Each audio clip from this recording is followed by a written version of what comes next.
Announce হয় তার আগে যেভাবে করে ১,০০০ কোটি টাকা দেখা হবে বা এত টাকা ব্যাংক গ্যারেন্টি না দিলে টিম দেওয়া হবে না, আপনারা আজকে পরিষ্কারভাবে শুনেছেন। আমরাও এই জিনিসটা ডিটেইলড ভাবে চেক করেছি যে কে কি দিয়েছে। যেটা বললো একটা ফ্র্যাঞ্চাইজি বাদে, যে ফ্র্যাঞ্চাইজি বেশ রেপুটেটেড তারা বাদে বাকি যারা ফ্র্যাঞ্চাইজি ছিল এই জিনিসটা কেউই মেনটেন করেন নাই। এখন ব্যাংক গ্যারেন্টি যখন আমরা বলি, একটা চেক যদি বিসিবিকে দেওয়া হয়, that is not considered as bank guarantee. Cheque is a cheque, bank guarantee is a bank guarantee. So এই প্রসেসটা কিন্তু কোনোভাবেই কোনোটা টিম মেনটেন করেনি। এখন ফাইম ভাই একটা কথা বলেছে যে বিসিবি প্লেয়ারদের পেমেন্টের রেসপন্সিবিলিটি নিবে না।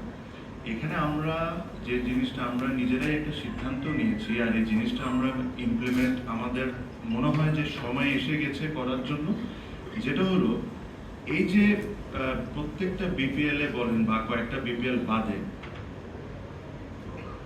ফ্র্যাঞ্চাইজ সিলেকশন প্রসেস, যেটা যারা দায়িত্বে থাকেন যখন যারা করেন, তারা যখন নিজেদের নিয়ম ভেঙে অন্য ফ্র্যাঞ্চাইজিদেরকে, ওটা কি বন্ধু বান্ধব না অন্য কিছু আমি এটা তো বলতে পারছি না, বাট তাদেরকে যখন ফ্র্যাঞ্চাইজ অ্যাভয়েড করে দেন, তখন কিন্তু তারা নিজেরাই, বিসিবি নিজেরাই তাদের রুলস ভাঙছে। তারপরে যখন ওই ফ্র্যাঞ্চাইজ টাকা পয়সা দেয় না প্লেয়ারদেরকে, ন্যাচারালি বিসিবির কাছে তো ওই ব্যাংক গ্যারেন্টি নাই যে ব্যাংক গ্যারেন্টি ভাঙে টাকাটা দিয়ে দিবে। তখন কি হচ্ছে, একটা মানুষের ভুলের কারণে, মানুষটাকে বিসিবির একজন ডিরেক্টর হইতে পারেন বা গভর্নিং কাউন্সিলের যাকে যে দায়িত্ব দেয় সেই, তার বা আরো অনেকে যারা ছিলেন সিদ্ধান্তর সাথে, তার একটা ভুল ডিসিশনের কারণে বিসিবিকে এন্ড অফ দ্য ডে বিসিবির পকেট থেকে টাকা দিতে হচ্ছে প্লেয়ারদেরকে।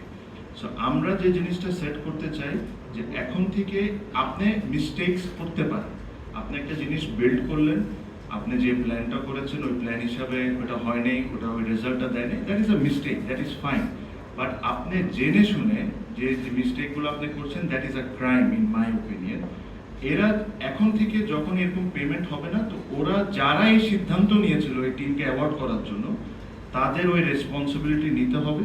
আর রেসপন্সিবিলিটি সহ যে আমরা ওটার জন্য যা করার দরকার আমরা তা করব। বিকজ আজকে আমি যদি একটা ফ্র্যাঞ্চাইজকে, যেখানে আমার নিয়ম আছে 10 কোটি টাকা ব্যাংক গ্যারেন্টি দিতে হবে, আমি ওই জিনিসটা না মেনে তাকে 2 কোটি টাকা ব্যাংক গ্যারেন্টির নিয়ে পুরো